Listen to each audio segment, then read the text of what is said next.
Tem história com desfecho, tem babado, tem até um Neymar se pronunciando, tá? Eu vou te contar todos os detalhes dessas histórias e muito mais agora. Pega a pipoca, porque tá babado. Olha só, a briga na justiça pela herança que o Gugu deixou chegou ao fim ontem, terça-feira, tá? O STJ, que é o Superior Tribunal de Justiça, validou o testamento que ele deixou, né? Nesse testamento em questão, ele deixou 75% dos bens para os 3 filhos e 25% para 5 sobrinhos. A Rosemiriam, que lutava para ser reconhecida como companheira dele, ficou de fora da partilha, tá? A decisão foi tomada por unanimidade pela 3ª turma do tribunal, que considerou legítimo o documento com as últimas vontades dele. O patrimônio do Gugu é estimado em R$ 1 bilhão, tá?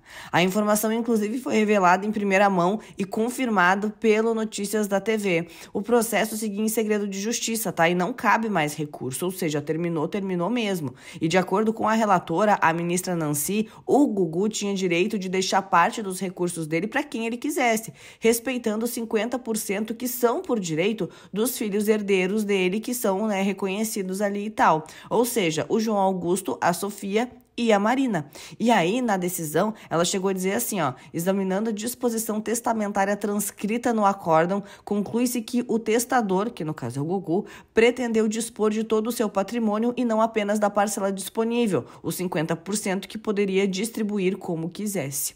Isso porque o testador se referiu no ato de disposição reiteradamente à totalidade do seu patrimônio e, inclusive, quando promoveu a divisão dos percentuais entre os filhos, herdeiros necessários que tiveram a legítima respeitada e os sobrinhos herdeiros testamentados. Pois bem, o Notícias da TV, né, ainda teve acesso à íntegra a esse voto, que desobriga o pagamento da pensão alimentícia à Sofia e à Marina e o pagamento do plano de saúde pelo espólio. Obrigações civis assumidas em vida pelo falecido não têm natureza de prestação alimentar.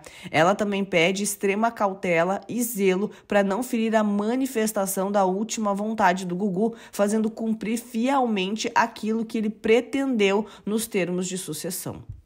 Babado, né? Bom, então a Rosemiriam não vai ter direito a nada. E o advogado dela, o Nelson Williams, que representa as filhas do Gugu, também se pronunciou na terça-feira sobre essa decisão, tá? Em nota, ele lamentou a decisão da justiça. Ele disse assim, ó, os ministros decidiram reverter a correta decisão do Tribunal de Justiça de São Paulo, que havia reduzido a disposição testamentária a fim de que o testamento deixado pelo apresentador respeitasse o disposto em lei e na jurisprudência do próprio STJ. No testamento, ele dispõe de 100% da totalidade dos seus bens, sem respeitar a parte legítima dos filhos.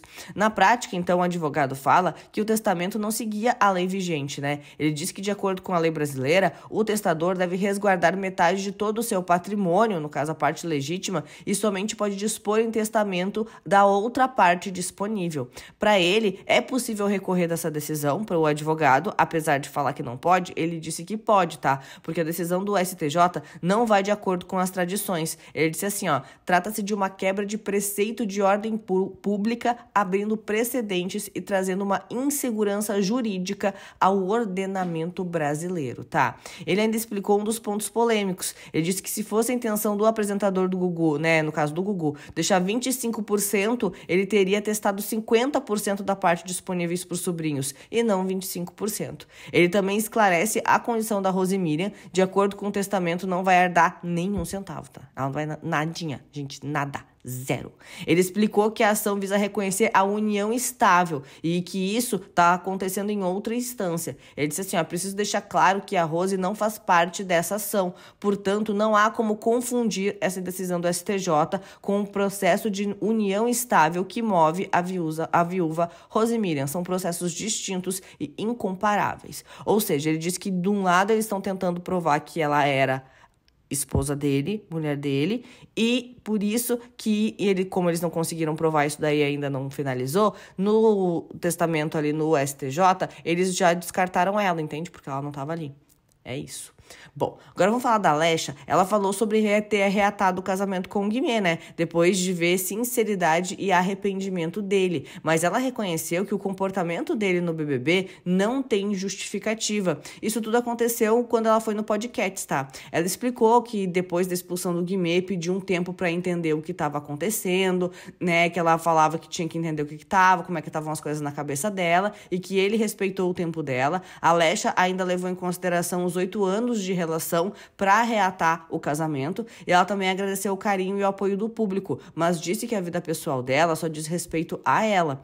E aí que ela fala da atitude dele que foi injustificável. Ela disse assim, ó: então, eu amo muito o Guimê, levei em consideração quantas coisas boas ele fez por mim, o que ele fez não tem justificativa, ele mesmo sabe disso. O primeiro passo para você desculpar alguém é quando você vai dar pessoa a mudança, você vê na pessoa a mudança. Depois que ele passou, ouvi do lado dele, ouvi o meu coração, reavaliei e é aquilo que cada um tem na sua vida pessoal e sabe o que é melhor para si. Babado, né? Bom, babado mesmo foi o que aconteceu ontem na Ana Maria Braga. Minha gente, mais um climão pra conta ao vivaço. O que foi, tá? Ela convidou a Patrícia Fernandes, que é uma designer de interiores e de iluminação, para falar sobre a diferença entre a luz amarela e a luz branca. Só que a moça usou muitos termos técnicos e a Ana Maria Braga começou a pedir insistentemente para que ela explicasse de uma maneira mais prática para as pessoas que estavam assistindo poderem entender. Antes dela chamar a Patrícia no palco, né, Ana Maria exibiu um vídeo da Patrícia explicando os tipos de iluminação e tal, só que ela não estava entendendo. E aí a Ana Maria disse que queria entender melhor se ela iluminasse a bancada da cozinha dela, o que ela tinha que colocar, como que ia fazer, né? Como que ia ser essa iluminação. Só que a Ana Maria também começou a questionar, perguntou, né, como é que fazia. Só que as respostas que ela dava continuavam sendo muito técnicas, até que em um determinado momento a Ana Maria falou, tá, então vou, né, te chamar para fazer um projeto, e aí ela, pode chamar. Aí a Ana Maria, tá, eu posso chamar, mas as outras pessoas não podem chamar. É caro? Eu posso pagar, mas as outras pessoas não podem pagar. Explica para as pessoas, de uma maneira básica, prática, como é que funciona. Só que a moça, ela não estava conseguindo. Ela realmente não estava conseguindo. Aí a Ana Maria deu a dica que ela fez na cozinha dela, da fazenda, que ela colocou uma fita LED e tal, e que ficou bonito, e que colocou em cima da madeira, e que, né, tava funcionando lá há 4 anos e que estava muito bem iluminado. Só que a Patrícia aproveitou para dar uma informação técnica sobre a fita LED, falando que era melhor colocar num perfil, que ia ficar melhor e não sei o quê, dizendo que ia ter que ir na casa da Ana depois para poder arrumar essa iluminação. Só que a Ana Maria perdeu a paciência daí. Ela disse assim, ó, eu tô falando o que eu fiz, não o que você ia fazer. Minha gente, o climão. Aí ela disse, não, então tá, eu tô falando que é uma dúvida frequente, que muita gente não sabe. Aí a Ana Maria, tá, obrigada, viu, parabéns pelo trabalho. Tipo, vaza logo. Depois, claro que a história repercutiu, né, porque foi um climão, pegou muito mal. E ontem à noite, terça-feira, a Patrícia resolveu se pronunciar. E aí ela disse assim, ó, a Ana é uma pessoa extremamente educada, como toda a produção. Fui muito bem tratada. Lá foi muito rápido e não dá pra dar receita de bolo pra iluminação. As pessoas veem polêmica onde não tem. Tô achando engraçado. Então tá.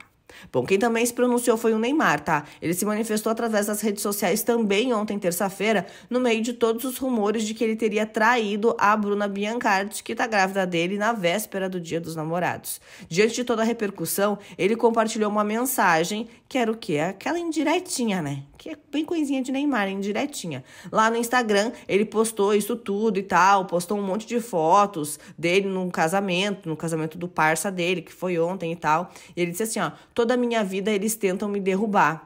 Aí ele ainda disse o seguinte depois, tá? Onde o amor faz morada e a inveja não nos abala. É que as pessoas são terríveis, né, Neymar? Eu, fofoqueiro, vou te dizer.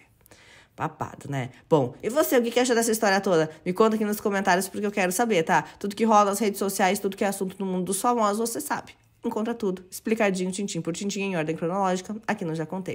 Espero no próximo vídeo, tá? Até mais, tchau, tchau.